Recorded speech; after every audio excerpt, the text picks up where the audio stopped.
विद्यार्थी मित्र हो, तलाठी, ग्रामसेवक, वनरक्षक, कृषी सहाय्यक, राज्य उत्पादन शुल्क निरीक्षक, कर सहाय्यक आणि इतर सर्व स्पर्धा परीक्षेसाठी अत्यंत महत्त्वाचे प्रश्न 20, 12, 6, 2, प्रश्नचिन्ह या ठिकाणी कोणती संख्या पर्यायामधली यासाठी सूत्र n वर्ग वजा n.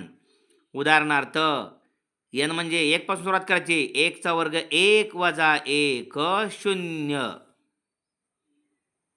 2 चा वर्ग 4 वजा 2 2. 3 चा वर्ग 9 वजा 3 6. 4 चा वर्ग 16 16 वजा 4 बरोबर 12. म्हणजे उजवीकडून 0 अगोदर नंतर 2 4 6 12 आलेलं आहे. म्हणजे अचूक पर्याय या ठिकाणी चौथा. प्रश्नचिन्हाच्या जागी 0च असणं गरजेचं आहे. n वर्ग वजा n या सूत्राचा वापर. धन्यवाद.